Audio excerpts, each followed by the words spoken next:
Welcome to today's lesson, students. In the previous chapter, we discussed the different types of methods of heat transfer. So, in solids, it's conduction, and in liquids and gases, it is convection. But there is a third method, that is radiation, or what we call as thermal radiation. Thermal radiation.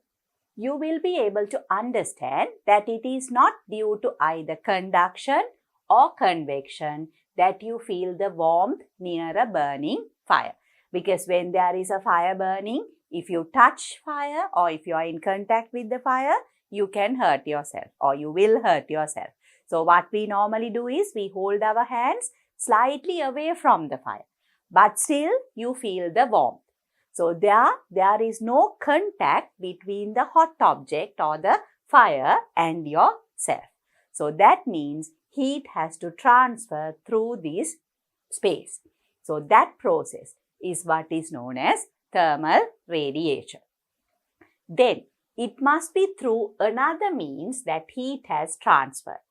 We feel the warmth when the thermal rays travel through space in the form of rays or waves. So this is what you all need to remember, students. When thermal rays travel through space in the form of rays or waves from the flame and reach our bodies, that process is known as thermal radiation. You all are familiar with radiation. We have discussed electromagnetic radiation before. What are they? Those are waves that do not need a medium to travel. Same thing. Here also, these rays, heat rays, travel in the form of rays or waves. So, you all know what those rays are. Those are the infrared rays. You all can remember, students, IR radiation. IR radiation, or what we call as infrared rays. Rays or waves. Infrared rays. So these rays do not need a medium to travel. Although you all might be wondering, now there is air here, but that is not a must. Heat from the flame can reach your body even if there is no space. The same thing happens from the sun to the earth, the sunlight, that is radiation or electromagnetic waves. In addition to that, there is IR rays in the electromagnetic spectrum. So those rays are the rays that bring heat from the sun to the earth. So this process of thermal radiation occurs through space or vacuum. Is that clear to you all? This is the third type of heat transfer. So here these radiations, because they occur in the form of IR radiation, can you all remember the speed of these electromagnetic rays? Now these are electromagnetic rays and they travel with the speed of 3 into 10 to the power of 6 meters per second. That is the speed of light in vacuum. You all have to remember all those, students. So this can take place in any direction and it is not a must to have a medium there. It can take place through vacuum or space. So if you hold your hand somewhere here, it will be most probably due to radiation that you feel the warmth. But if you hold your hand up, there can be convection as well. But if you are in contact with the object, then of course it is conduction. So in a certain instance, all three methods of heat transfer is possible. Say for example, if we take, say, a vessel that is placed on a cooker. Let's say this is a hot plate. And if there is water or something cooking in there, from here to here, it is conduction. From here to there, it is going to be convection. So if you hold your hand here, it's due to convection, most likely you feel the heat.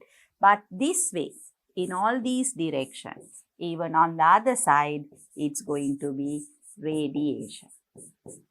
So from the same system, all three processes of heat transfer can take place. Is that clear to you? So with that, students, I will move on to the next slide. The propagation of heat in the form of electromagnetic radiation from a warm body without the aid of matter is known as thermal radiation. So here there has to be a warm body. A warm body. So there has to be temperature difference. That is when heat transfer takes place. And until thermal equilibrium is reached, there will be radiation of heat. So here also it is the same principle. Like in conduction or convection, there should be a temperature difference. Then only there will be a heat difference in the two bodies. So from a warm body, heat will be radiated in the form of electromagnetic radiation. For heat transfer by radiation, a material medium is not required. So here a material medium is not required. However, for heat transfer by conduction or convection, particles of a medium are essential. We have discussed that so far. Heat from the sun reached the earth through a vacuum of about 150 million kilometers as thermal radiation. So from the sun to the earth, it is heat radiation or thermal radiation. Any heated body emits heat as radiation. So this is again another important concept. Any heated body emits heat as radiation. So when emitting, different types of materials absorb and emit heat in different ways. So here absorption and reflection of heat radiation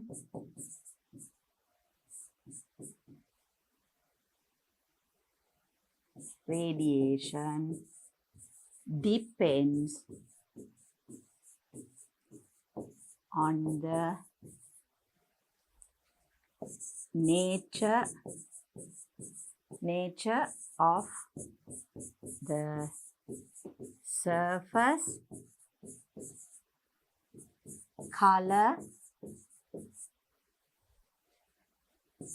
and also we can say shine of the object. So these are the factors, especially the nature of the surface. It can be rough, smooth, even shine can come under nature of surface, and also the color of the object determines whether the object will absorb lot of heat radiation or reflect lot of heat radiation. That is what we are going to discuss next. Absorption and reflection of thermal radiation. So because they are electromagnetic radiation, the radiation can be absorbed by bodies. So like say when we hold our hands near a flame, the heat is radiated towards us and our body can absorb that warmth. That's how we feel warm. So the same way objects can absorb heat radiation and also they can reflect heat radiation. So the objects that absorb more radiation reflect less. The ones that reflect more absorb less heat radiation.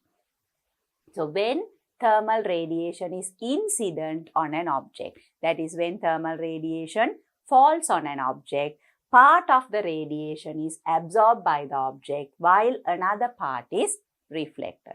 So a certain amount will be absorbed and a certain amount will be reflected. So as I told you, if a body absorbs more, reflection will be less. If it reflects more, absorption will be less. The surface roughness or the smoothness and the color of the surface of the object are the factors affecting the amount of thermal radiation absorbed or reflected.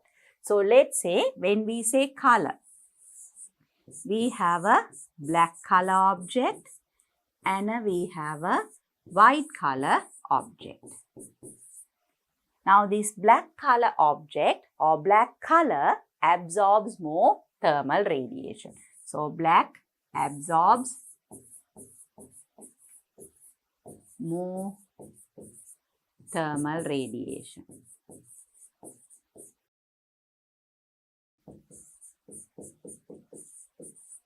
Always black absorbs more thermal radiation.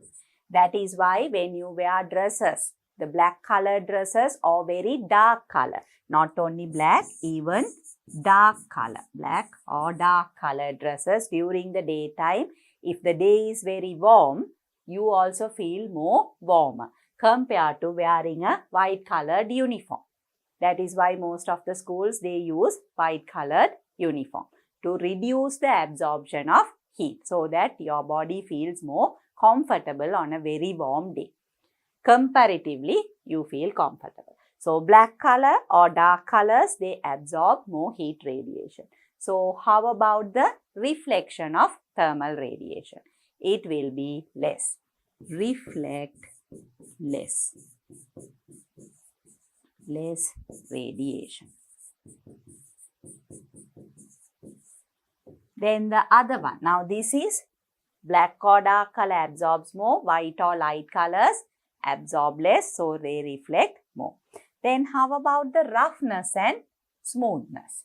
Now, if we have an object where the surface is rough surface, again absorbs more heat. Absorbs more heat. But if you have a shiny surface,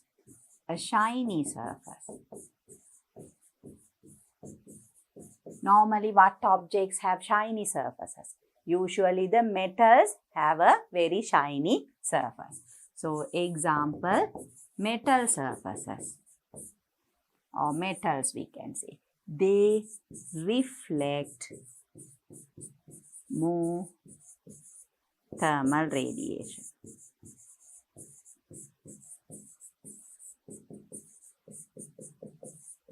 Compared to rough surfaces. So, if you have a black color object with rough surface, that will absorb a very large amount of thermal radiation. Whereas a white color shiny object will absorb very less thermal radiation, but it will reflect more thermal radiation.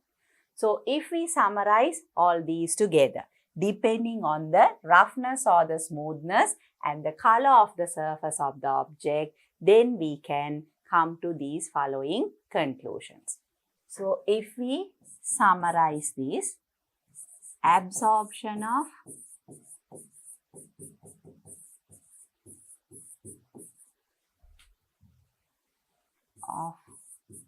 heat radiation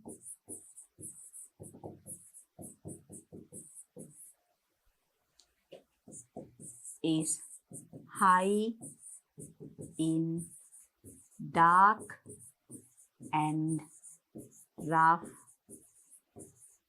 surface. Also we can say reflection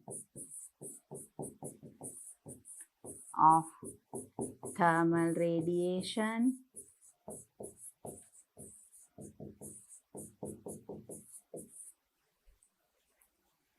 is high in lighter, smooth or shiny surfaces. So, because of that,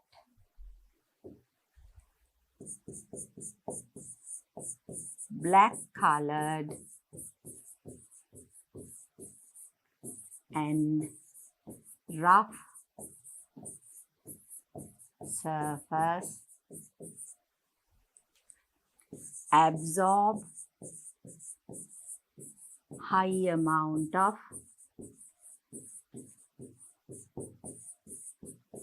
thermal radiation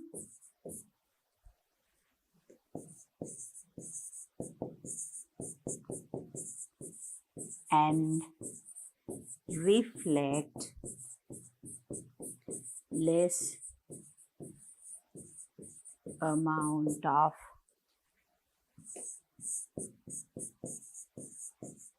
thermal radiation.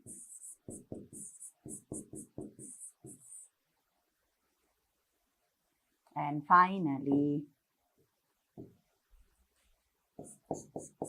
light colored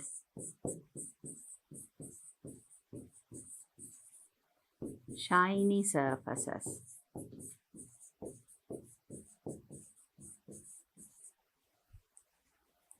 absorb less heat radiation and reflect more thermal radiation.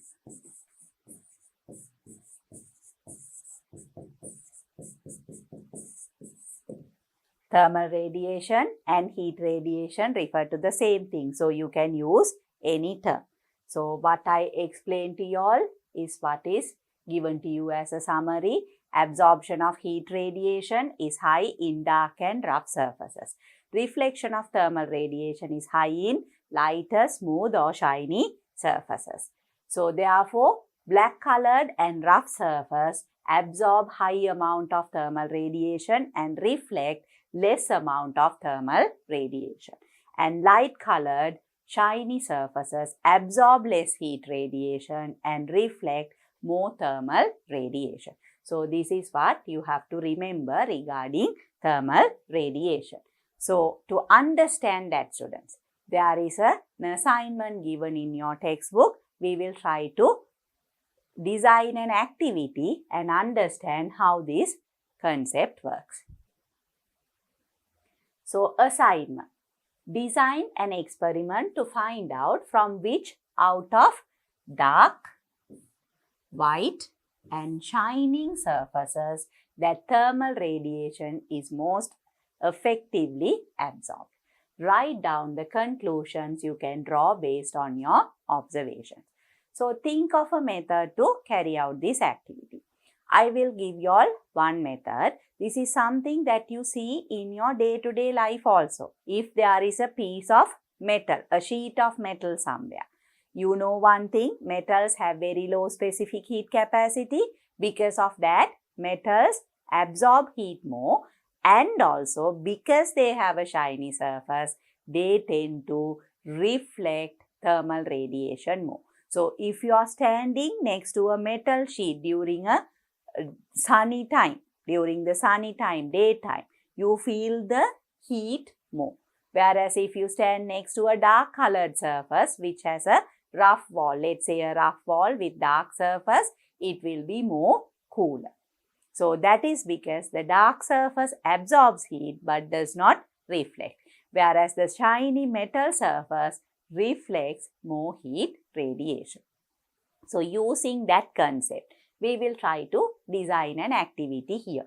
So we will be using 3 containers made up of the same material, say the same metal and the same size, same shape, everything is the same, but only thing is one will have a dark outer surface, the other one will have a white color outer surface, and the last container will have a shining outer surface.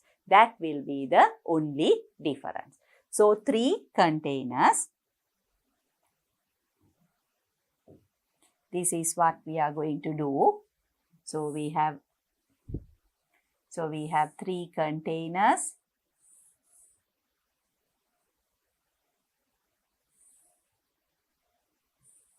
Like this.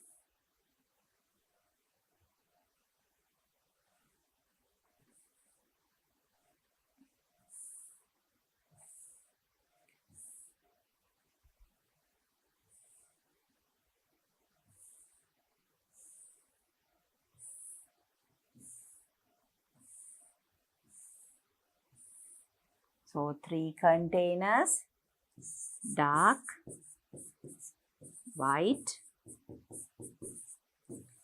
shiny surface. But apart from that, they have to have the same shape, same volume, and same material. So these do not have an effect. Only the nature of the surface will have an effect. Then what do? We take equal volume of water. So that is also important. Equal volume of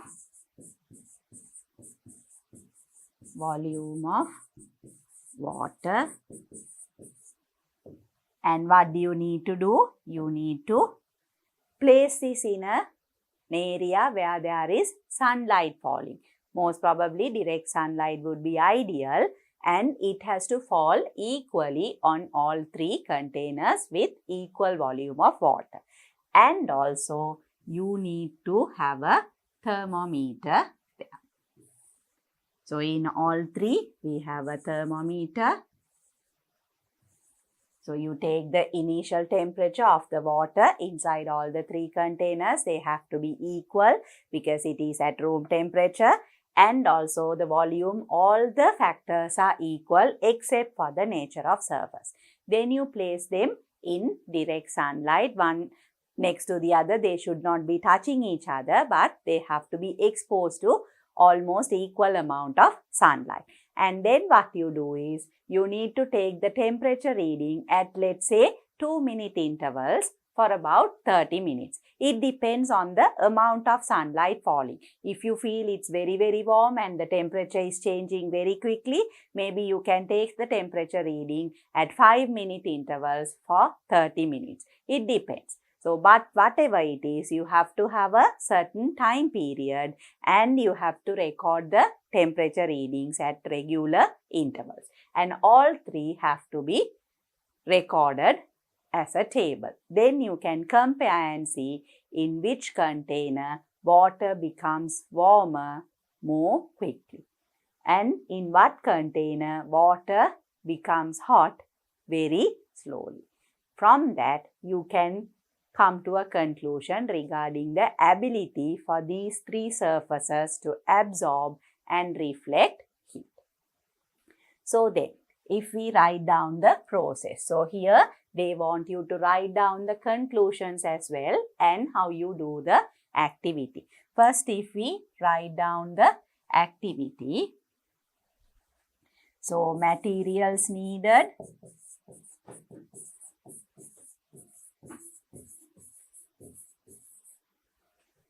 Three containers of the same shape,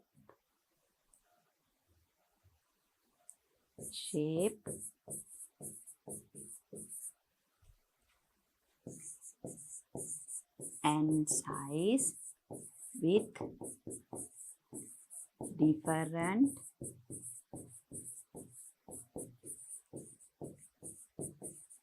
surfaces. Then we need 3 thermometers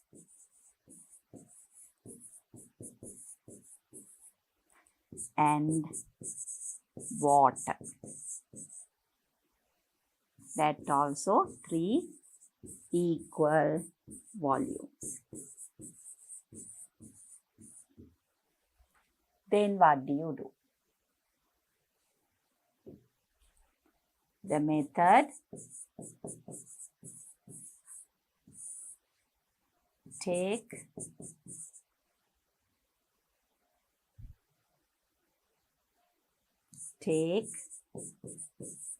equal volumes of water into the 3 containers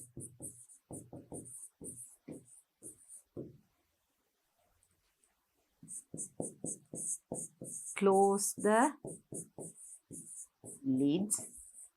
Here again students, I did mention that to you all before, they have to be closed containers. You need to have lid with a hole to insert the temperature. What is the reason there? Now you all know there is the convection process.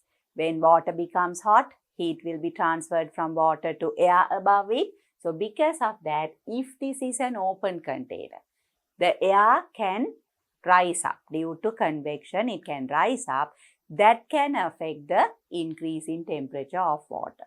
So to prevent that, to prevent heat loss by convection, we need to have a lid like we do in thermos flask and all.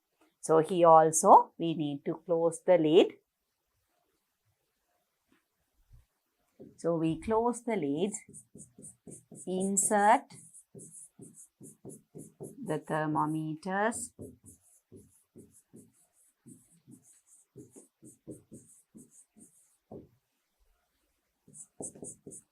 record the initial temperature,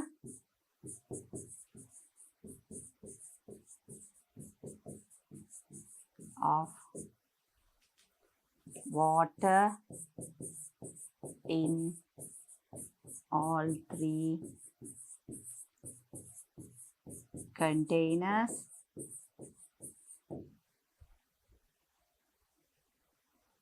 Then record the temperature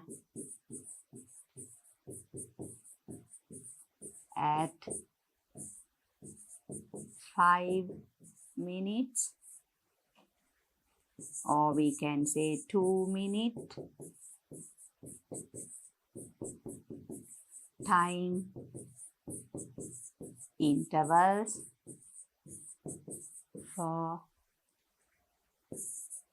about half an hour. That is 30 minutes. But depending on the amount of sunlight falling, you might need to record the temperature for a longer time, or if you feel the water becoming hot very fast, you can even stop with 20 minutes. So only thing is you need to have a set of data where you can compare the temperature readings and you can observe how the temperature changes or increases in water because of the type of container there. So that is what you are going to observe. What will be the observation?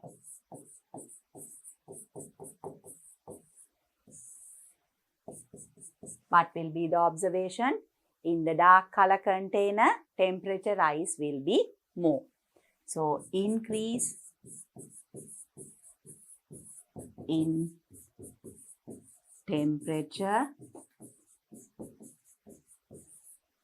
is faster in the dark colored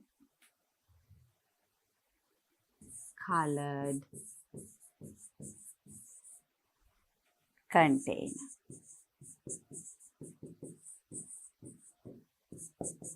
What will be the second rise? It will be the white color container, and the shiny container will show the lowest increase in temperature.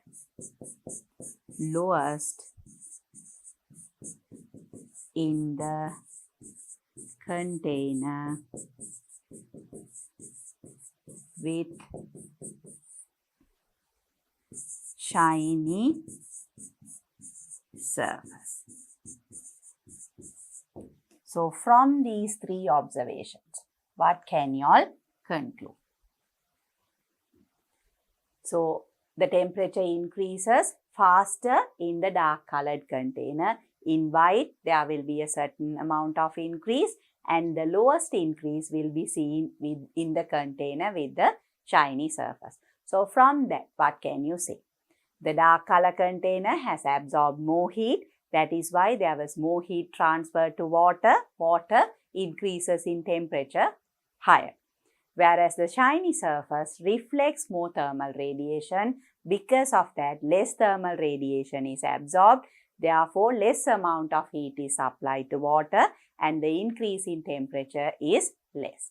And the white color container has the medium effect. That is the conclusion that you can obtain from this particular activity and the observations. So, if we write the discussion, the container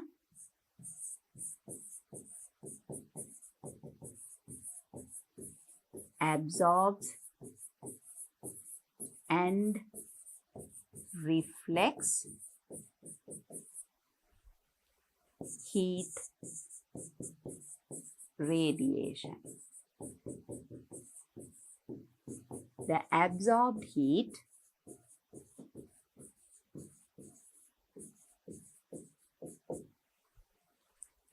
is transferred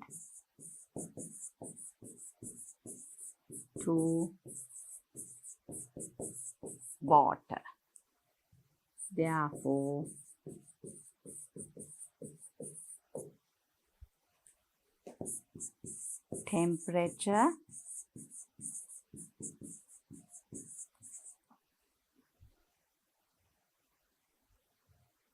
temperature of water increases.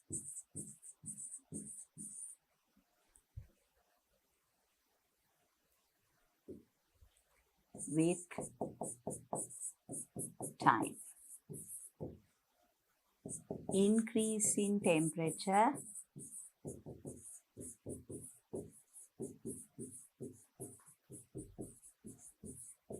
is high if the container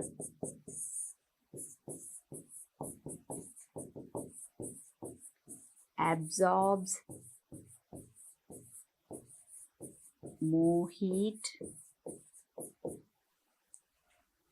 and reflects less heat. Increase in temperature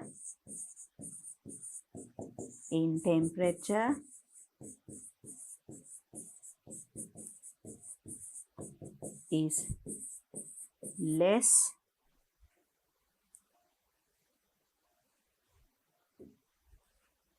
if the container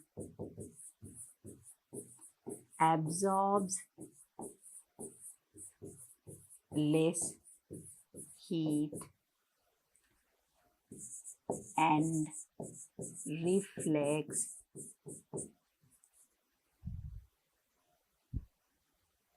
reflects more heat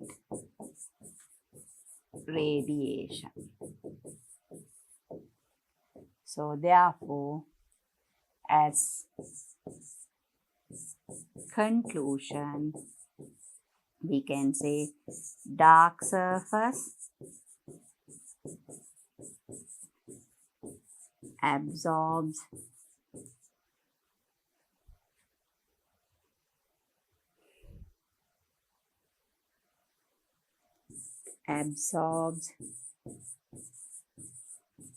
more thermal radiation and reflects less heat.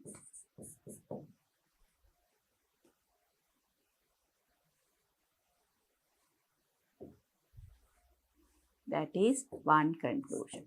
The second one we can say shiny surface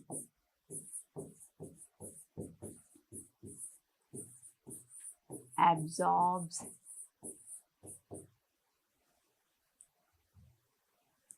less heat radiation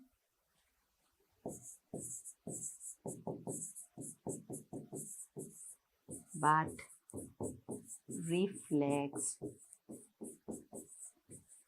more radiation. White surface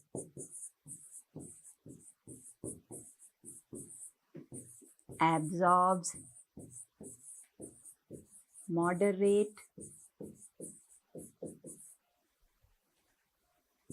amount of heat radiation compared to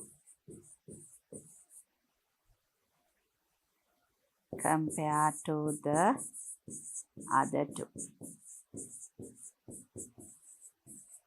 So it's very less than the black surface, but it is more than the shiny surface. So that is the conclusion. Black color surfaces absorb more heat radiation, reflect very less. So that is why water gets more heat and the temperature increases more. Whereas in shiny surfaces, the amount of radiation absorbed is very, very less. So therefore, the heat given to the water is also less. Therefore, the increase in temperature will be less. White color surface is in between the two, dark surface as well as the shiny surface. But compared to the dark surface, the white color surface absorbs very less heat. Whereas compared to the shiny surface, it absorbs more heat radiation. So that is the conclusion of this activity. If we go through the process again, normally students, you all know this is how we write the activities. You need to understand what happens there. So you need to have 3 containers, same size, same volume of water is taken and made up of the same material. Why same material? Say if you have one tin, one copper vessel and the other one if it was a steel vessel, due to the nature, the specific heat capacity of the substances also, there can be a difference in the amount of heat absorbed. But here we only want to test the effect of the surface, nature of surface on absorption and reflection of radiation. So that is why you need to have the same material for the containers. And we need to have a lid with a hole there so that you can insert the thermometer.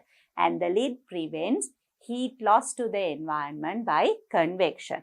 So here you can see the materials needed, 3 containers of the same shape and size with different surfaces, that is the nature of surfaces, and they need to have a lid, 3 thermometers, and you need to have water that also equal volume. Then the method, take equal volumes of water into the 3 containers, close the lids, insert the thermometers, record the initial temperature of the water in all 3 containers. Then record the temperature at either 5-minute or 2-minute time intervals for about half an hour, that is 30 minutes. As I told you, if the temperature increases faster, if you can see a difference quickly, you can even stop the recording after about 20 minutes. That depends on the nature of your environment, the amount of sunlight that is there. Then from there, you will get the observation. You will be able to see that increase in temperature will take place in all 3 containers, but it will be faster in the dark colored container, whereas it will be the lowest value in the container with the shiny surface. So from there, if you try to understand what happens, the container absorbs and reflects heat radiation. So therefore, the absorbed heat is transferred to the water that is contained in the container, and therefore the temperature of water increases with time. So increase in temperature is high if the container absorbs more heat and reflects less heat. Increase in temperature is less if the container absorbs less heat and reflects more heat radiation. So from that, we can conclude, we saw that the black color container, the water, the increase in temperature is high. So that means dark surface absorbs more thermal radiation and reflects less heat radiation or thermal radiation, whereas the shiny surface, the water inside the container with shiny surface showed a very less increase in temperature. That means shiny surface absorbs less heat radiation but reflects more heat radiation. And white surfaces have a moderate absorption and reflection of heat. But compared to the dark surface, they absorb very little. Compared to the shiny surface, they absorb slightly more heat radiation. So that is how you do this activity.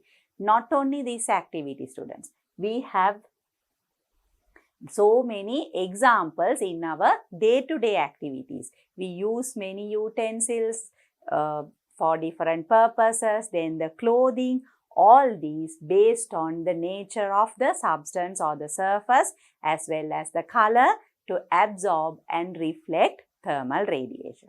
So next, I am going to discuss some of those examples.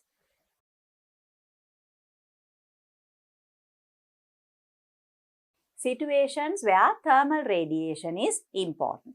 These are situations, students, that we come across in our day-to-day life. Normally to school, you all wear white uniforms or light-colored uniforms. The same way, you would have seen cricketers. They wear white-colored uniform or the team uniform when they play in countries where the temperature is high, especially during the daytime. Otherwise, you have seen them wearing different colors according to their country. That is mostly when they play in countries where the climate is cold. But usually, if it is a country with warm weather, they prefer the white uniform. And in places where there is snow or where the temperature is very less, people tend to wear overcoats which are of dark colors. So, this is again related to thermal radiation. As you know, white reflects thermal radiation.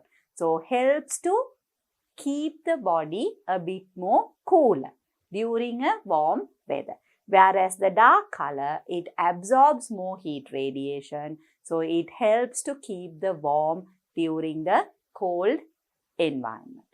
So, when cricketers dress in white during the daytime in the presence of sunlight. So, this is when there is sunlight. The absorption of thermal radiation is very low. Then warming up of the body is controlled. You all know we are all warm-blooded animals. We are warm-blooded people. So, our temperature has to be maintained, homeostasis. If there is excess heat, it will be more difficult. The body has to do additional process to remove the heat from our body. There will be excessive sweating. So, because of that also, we will tend to lose a lot of heat. But at the same time, cricketers, they will have to be moving around. They will be very active, physically active. So, the metabolic rate will be high in order to provide energy for their activeness. Due to that also, the body will generate more heat. So, to avoid all the accumulated effect, they tend to wear white-colored dress during the daytime when there is sunlight. And wearing dark colors. So, here you can see wearing dark colors inside homes by people in cold climates. So, not only inside the homes, even outside. When they go out inside the home, they can just wear the normal dark color clothing. But when they are going out, they have to wear the overcoats and the fur coats and all those in order to keep themselves warm.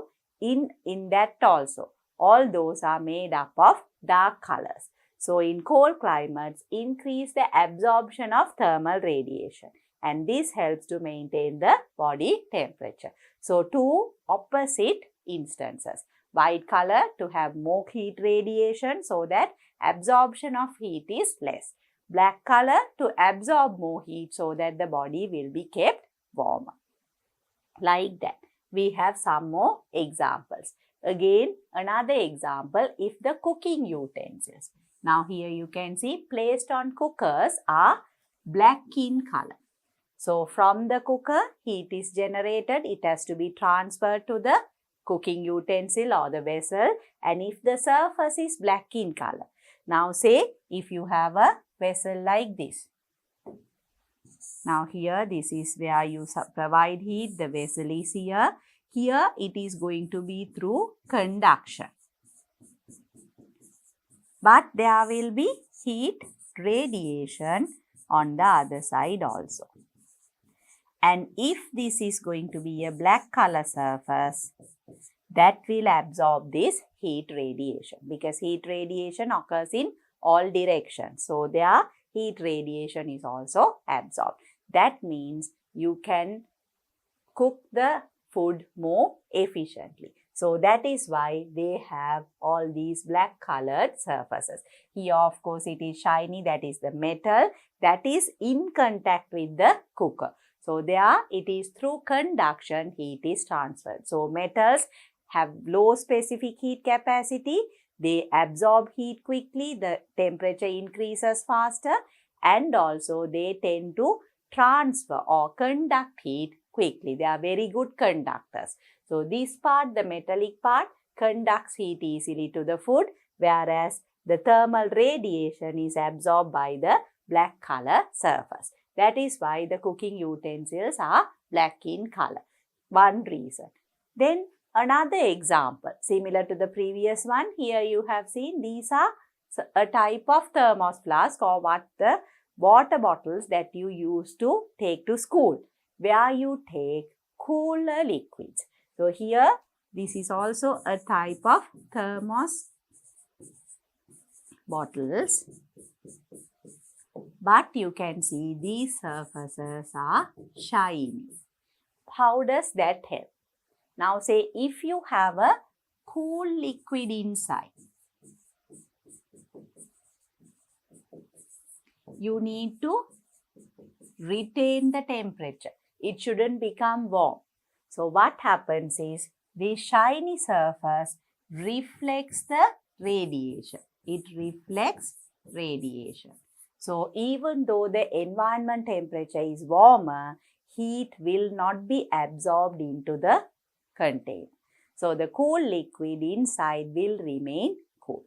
And inside also there will be a shiny surface. So, in case you have a warm liquid there, the reflected heat will reflect back into the warm liquid, like in the normal thermos flask. So, there also the warm liquid will be maintained at its higher temperature. But these types of containers are mostly used to store cool liquids for a longer time, so that the liquid does not absorb heat from the environment. So, two different instances. Here, the black color helps to absorb radiation. Here, the shiny surface helps to reflect radiation, so that the contents are maintained at a lower temperature. Like this, we have another example, the thermos flask. We have discussed the thermos flask before also, students. You all can remember, in this there are many adaptations or preventions taken in order to prevent the heat loss from the liquid to the environment. What are they? Here there is a lid. What does this lid do? Lid prevents convection. Heat loss by convection. But here we are trying to understand how heat loss is prevented from radiation, or heat loss by radiation is prevented. How does that happen? You can remember this shiny surface. So, there is hot liquid there. Hot liquid will tend to release heat that will be radiated out, but the radiated heat will reflect back into the liquid itself. Heat will be reflected back. Why? There is shiny surface. This surface is shiny. Silvered surface, glass walls with silvered surface, that is very shiny. So, because of the shiny surface, heat will be reflected back into the container. And then you know there is vacuum space here. Vacuum means again radiation is possible, but no conduction or convection. So, here this prevents conduction and convection. But radiation is possible through vacuum. To prevent that radiation only, they have this shiny surface. Thereafter, there is a container or the outer covering. Again, this outer covering is usually an insulator material. So this insulator material also prevents conduction of heat. So by all these methods, heat loss from the liquid is prevented. That is when there is a hot liquid. The same way, if there is a cold liquid, heat is prevented from entering the liquid. Again, the lid prevents the heat from entering from the top. Then the outer casing, usually an insulator material, that also prevents heat from entering into the solution. As well as there is the shiny surface. Even though radiation passes, it's very rare, but even if it passes, that will be reflected out. It will not be reflected in. So therefore, the cool liquid will be retained at its temperature. So that is how the thermos flask functions. The inner surfaces of thermos flask are silvered. So this is the important thing. They are silvered to make them highly reflective. Another term, they are highly reflective. These surfaces reflect heat radiated by the contents inside the bottle or heat radiation coming from outside. So that is what I explained to you all. It prevents the radiated heat. These surfaces reflect heat radiated by the contents inside the bottle or heat radiation coming from outside. Both are reflected away because of the shiny surface. So that is again another application in our day-to-day life. Thermos flask prevention of heat loss. So I am sure you all can understand all these examples and whether we use absorption of thermal radiation or prevent thermal radiation. That depends on the situation. In addition to these, students, you have come across these examples in your previous lessons, and one more example from your lesson here. I have mentioned this to you all before. The IR thermometer, non-contact infrared thermometers. So they are also, the thermometer is not in contact with us. We just hold it near our body, but the body temperature can be read or the temperature of an object can be read. How is that possible? There is thermal radiation from us to the outside. So that radiation can be detected by the thermometer and the temperature reading can be directly read because it's a digital thermometer. So non-contact infrared digital thermometer. So that is another instance where they use thermal radiation. And there is one more instance. We have discussed this when we discussed electromagnetic radiation. There also I have mentioned this to you all. You all can remember the thermal imaging process because our body is a warm object. It's a warm body. So that also emits radiation.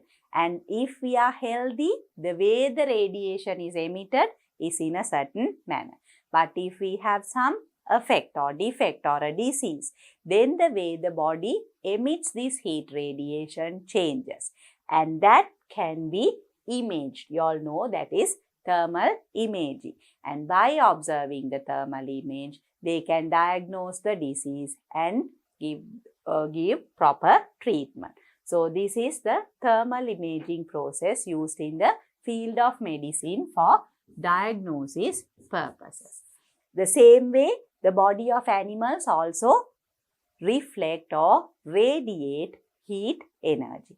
And this heat energy is captured using either night vision goggles, night vision cameras, so that you can image their body or else you can observe their behavior, especially during the night time. So thermal imaging is used in the study of animal during the night. So in these two also, it is the heat radiation process that is used in this thermal imaging procedure.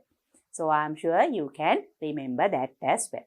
So with that, students, I have come to the end of discussion on radiation or thermal radiation. This is the mode of heat transfer that takes place in vacuum. So far we have discussed all three processes of heat transfer. And also I have come to the end of the lesson. So with this, I will move on to the summary of the lesson. The summary: temperature is a measure of the mean kinetic energy of the atoms forming an object.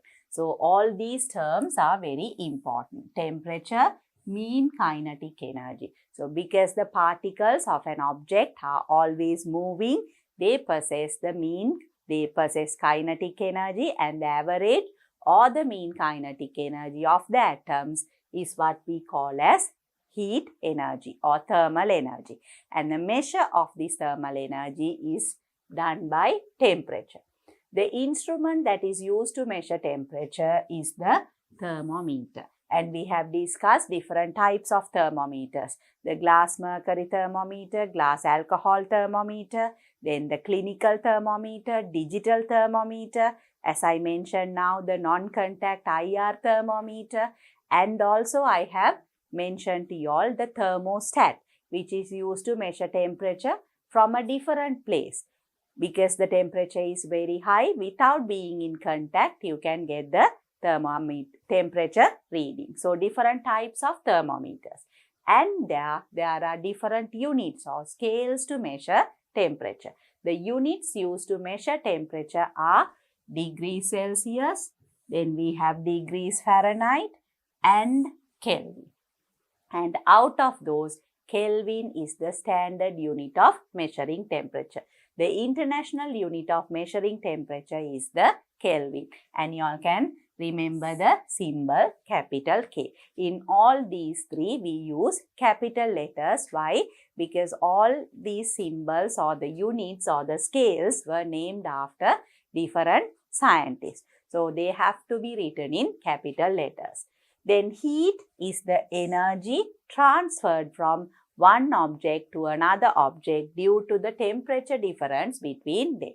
So there should be a temperature difference for the heat to be transferred from one object to the other until they reach thermal equilibrium. And the energy that is transferred is what we call as the heat energy. If energy is absorbed by an object where no change of state occurs, then its temperature will definitely rise. So if you provide heat to a certain object and if there is no state change taking place, the temperature will increase. For example, if you provide heat to water at room temperature, the temperature of water will increase, but still the water will remain in the liquid state.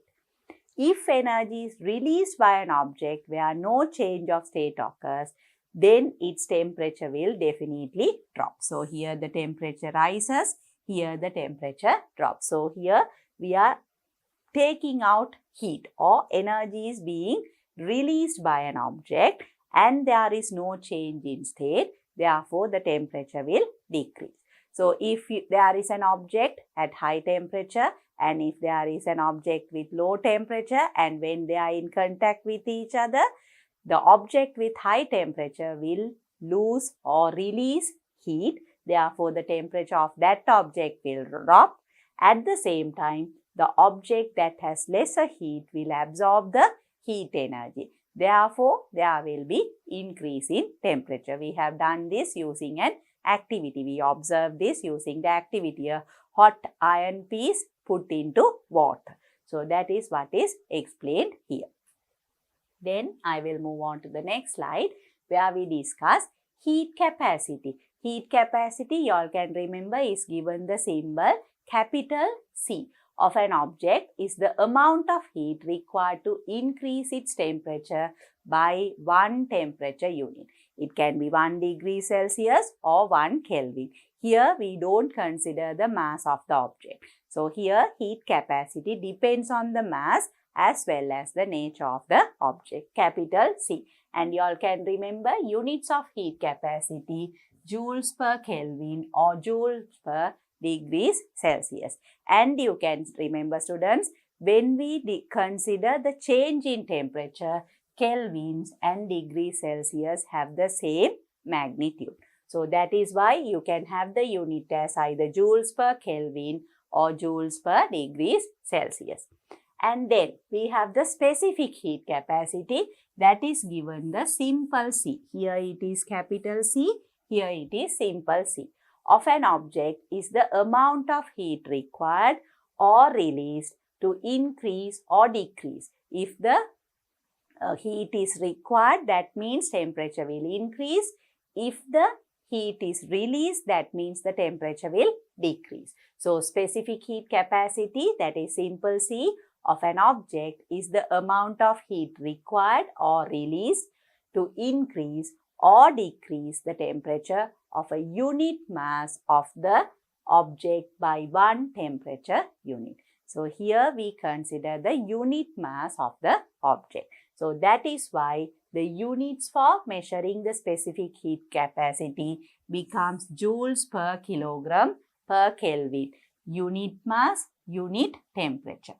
Or else it can be joules per kilogram per degrees Celsius.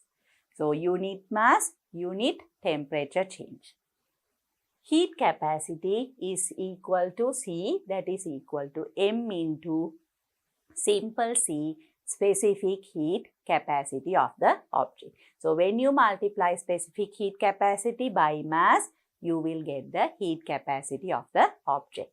And quantity of heat that is either absorbed or released by the object is going to be Q, and that is equal to mc theta.